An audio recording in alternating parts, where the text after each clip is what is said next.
ଆଜିର ମୁଖ୍ୟ ସମାଚାର। ରାଜ୍ୟରେ ଖସୁଛି ପାରଦ, ବଢ଼ୁଛି ଥଣ୍ଡା। ପଶ୍ଚିମରୁ ଦକ୍ଷିଣ, ଉତ୍ତରରୁ ଉପକୂଳ ସବୁଠି ଅସହ୍ୟ ଜାଡ଼ରେ ଅସ୍ତବ୍ୟସ୍ତ ସାଧାରଣ ଜନଜୀବନ।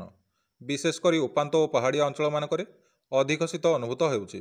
ପୁରୀରେ 5T ଅଧ୍ୟକ୍ଷ VK ପାଣ୍ଡିଆନ୍ ଶ୍ରୀମନ୍ଦିର ଯାଇ ମହାପ୍ରଭୁଙ୍କୁ ଦର୍ଶନ କଲେ, ପରିକ୍ରମା ମାର୍ଗର ଅଗ୍ରଗତି ନେଇ ସମୀକ୍ଷା କଲେ, ନିର୍ମାଣ ହେବାକୁ ଥିବା ବିଶ୍ରାମସ୍ଥଳୀ ବୁଲି ଦେଖିଲେ। ଭିଜିଲାନ୍ସ ଜାଲରେ ସାଲେପୁର ବ୍ଲକ ସହକାରୀ ନିର୍ବାହୀ ଯନ୍ତ୍ରୀ ବିଭୂତିଭୂଷଣ ନାୟକ ଜଣେ ଠିକାଦାରଙ୍କଠାରୁ 3ଟି ରାସ୍ତା କାର୍ଯ୍ୟର ବିଲ୍ ପାସ୍ କରିବା ପାଇଁ 40,000 ଟଙ୍କା ଲାଞ୍ଚ ନେଇ ଗିରଫ ହୋଇଛନ୍ତି ବିଭୂତିଭୂଷଣ। ଏଥିସହ କଟକ ରାଜେନ୍ଦ୍ରନଗର ସ୍ଥିତ ବାସଭବନ ଓ ଜଗତସିଂହପୁର ଜିଲ୍ଲାର ତିର୍ତ୍ତୋଲ ଭଦୋହି ସ୍ଥିତ ପୈତୃକ ଘରେ ଏକକାଳୀନ ଚଢ଼ାଉ ଜାରି ରଖିଛି ଭିଜିଲାନ୍ସର ଏକ ସ୍ୱତନ୍ତ୍ର ଟିମ୍। ମୁଖ୍ୟମନ୍ତ୍ରୀଙ୍କ ପଛରେ ଠିଆ ହେବି ବୋଲି କହିଲେ ପାଣ୍ଡିଆନ୍। 2024 ନିର୍ବାଚନ ଲଢ଼ିବେନି VK ପାଣ୍ଡିଆନ୍। 147 ଆସନରେ ମୁଖ୍ୟମନ୍ତ୍ରୀଙ୍କ ପଛରେ ଠିଆ ହେବି ବୋଲି କହିଲେ ପାଣ୍ଡିଆନ୍। ମୁଖ୍ୟମନ୍ତ୍ରୀଙ୍କ ନିକଟରେ କାର୍ଯ୍ୟ ମୋ ପାଇଁ ଆଶୀର୍ବାଦ, ଜଗନ୍ନାଥଙ୍କ ନିକଟରେ ମୋର ଭବିଷ୍ୟତକୁ ମୁଁ ଅର୍ପଣ କରିଛି ବୋଲି କହିଲେ ପାଣ୍ଡିଆନ୍। ଓଡ଼ିଶା ଗସ୍ତରେ କେନ୍ଦ୍ର ଗୃହ ରାଷ୍ଟ୍ରମନ୍ତ୍ରୀ ନିତ୍ୟାନନ୍ଦ ରାୟ ହିନ୍ଦୋଳରେ ବିକଶିତ ଭାରତ ସଂକଳ୍ପ ଯାତ୍ରାରେ ଯୋଗ ଦେବେ। ଭୁବନେଶ୍ୱର ବିମାନ ବନ୍ଦରରେ ପହଞ୍ଚିବା ପରେ ନିତ୍ୟାନନ୍ଦଙ୍କ ପ୍ରତିକ୍ରିୟା। ଗତ ନିର୍ବାଚନଠାରୁ 2024ରେ ଅଧିକ ବହୁମତ ପାଇବ ବିଜେପି। ଓଡ଼ିଶାରେ ବିଧି ବ୍ୟବସ୍ଥା କିଛି ଭଲ ନାହିଁ, ଲୋକେ ଭୟରେ ଅଛନ୍ତି। ଓଡ଼ିଶାରେ ଯାହା ବି ବିକାଶ ହୋଇଛି ମୋଦି ସରକାର ପାଇଁ। ଦେଶରେ ଗରିବୀ ବହୁତ କମିଛି, ଲୋକଙ୍କ ମନରେ ମୋଦି ଅଛନ୍ତି। ଏକାମ୍ର କ୍ଷେତ୍ରରେ 4ଟି ଉନ୍ନୟନ ପ୍ରକଳ୍ପର ଭିତ୍ତିପ୍ରସ୍ତର ରଖିଲେ ମୁଖ୍ୟମନ୍ତ୍ରୀ ନବୀନ ପଟ୍ଟନାୟକ। ଖର୍ଚ୍ଚ ହେବ 159.29 କୋଟି। ପ୍ରକାଶ ପାଇଲା ମେଡିକାଲ ଅଫିସର ପରୀକ୍ଷାଫଳ। ରାଜ୍ୟରେ 2392 ଜଣ କୃତକାର୍ଯ୍ୟ ହୋଇଛନ୍ତି।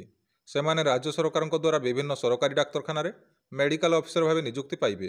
ଆଜି ଧନୁ ସଂକ୍ରାନ୍ତି ପଡ଼ୁଥିବାରୁ ଶ୍ରୀମନ୍ଦିରରେ ମହାପ୍ରଭୁଙ୍କ ପହିଲି ଭୋଗ ନୀତି ଅନୁଷ୍ଠିତ ହେବ। ଏହି ନୀତି ମକର ସଂକ୍ରାନ୍ତି ପର୍ଯ୍ୟନ୍ତ ଦୀର୍ଘ 1 ମାସ ଧରି ଚାଲିବ। ସେଥିପାଇଁ ପ୍ରତିଦିନ ରାତି 2ଟାରେ ଶ୍ରୀମନ୍ଦିର ଦ୍ୱାର ଫିଟାଯାଇ ଭିତର ଶୋଧ କରାଯିବ।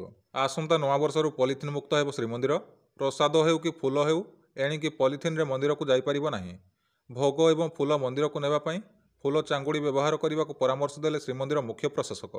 ଚଳିତ ଥର ଫେବୃଆରୀ 16 ତାରିଖରୁ ଆରମ୍ଭ ହେବ ଯୁକ୍ତ 2 ପରୀକ୍ଷା। ଏହା ମାର୍ଚ୍ଚ 20 ତାରିଖ ଯାଏ ଚାଲିବ। ଆଉ 5 ବର୍ଷ ବଢ଼ିଲା ଖାଦ୍ୟ ସୁରକ୍ଷା ଯୋଜନା। ଏଣିକି 2029 ଡିସେମ୍ବର 31 ପର୍ଯ୍ୟନ୍ତ ମିଳିବ ରାସନ। ଏଥିରେ ରାଜ୍ୟର 10 ଲକ୍ଷ ହିତାଧିକାରୀ ମାସକୁ ମାଗଣାରେ 5 କେଜି ଲେଖାଏଁ ଚାଉଳ ପାଇବେ। ଖର୍ଚ୍ଚ ହେବ 1250 କୋଟି ଟଙ୍କା। ଏଣିକି ନୂଆବର୍ଷ ପହିଲାରୁ ପଞ୍ଜୀକୃତ ହେବାକୁ ଥିବା ସମସ୍ତ ନୂଆ ଯାତ୍ରୀବାହୀ ଗାଡ଼ିରେ vehicle location tracking device VLTD ଲାଗିବ। ଶ୍ରୀ ଜଗନ୍ନାଥ ମନ୍ଦିର ରତ୍ନଭଣ୍ଡାର ଚାବି ହଜିବା ପ୍ରସଙ୍ଗରେ ତଦନ୍ତ କରି ଜଷ୍ଟିସ୍ ରଘୁବୀର ଦାସ କମିଶନ ଦାଖଲ କରିଥିବା ରିପୋର୍ଟର ସାନି ସ୍ଥିତି ସଂକ୍ରାନ୍ତରେ ଅବଗତ କରିବାକୁ ସରକାର ପୁଣି ହାଇକୋର୍ଟଙ୍କଠାରୁ ମାଗିଲେ ସମୟ।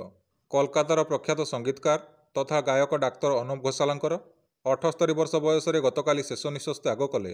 ରିଲିଜ୍ ଅପେକ୍ଷାରେ ଥିବା ବଲିଉଡ୍ ସିନେମା ଫାଇଟରର ପ୍ରଥମ ଗୀତ ହେଲା ରିଲିଜ୍। ଗୀତ ରିଲିଜ୍ ହେବାର ମାତ୍ର କେଇ ଘଣ୍ଟା ମଧ୍ୟରେ ଦେଖିଲେଣି 1 ମିଲିୟନରୁ ଅଧିକ ଦର୍ଶକ। ପ୍ରଥମ ଥର ପାଇଁ ଏକାଠି ନଜରରେ ଆସୁଛନ୍ତି ବଲିଉଡ୍ ହାର୍ଟଥ୍ରୋବ୍ ହ୍ରିତିକ୍ ରୋଶନ ଏବଂ ଡିମ୍ପଲ ଗାର୍ଲ ଦୀପିକା ପାଦୁକୋନ। 2024 ସାଧାରଣ ନିର୍ବାଚନରେ ଲଢ଼ିବେ ନାହିଁ ବୋଲି ଶ୍ରୀ ପାଣ୍ଡିଆନ୍ ସ୍ପଷ୍ଟ କରିଛନ୍ତି ବୋଲି ପାରାଦୀପ ବିଜେଡି ବିଧାୟକ ସମ୍ବିତ ରାଉତରାୟ ଗଣମାଧ୍ୟମକୁ ଦେଲେ ସୂଚନା। ଚଢ଼ାଉ ପରେ ପ୍ରଥମ ପ୍ରତିକ୍ରିୟା ଦେଲେ ଧୀରଜ ସାହୁ। କହିଲେ, ଚଢ଼ାଉରେ ବାହାରିଥିବା ସମସ୍ତ ଅର୍ଥ ମଦ ବିକ୍ରୟରୁ ଆୟ ହୋଇଛି।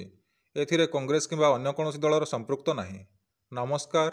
ଆଜିର ମୁଖ୍ୟ ସମାଚାରକୁ ଏଇଠି ସମାପ୍ତ କରୁଛି। ଧନ୍ୟବାଦ।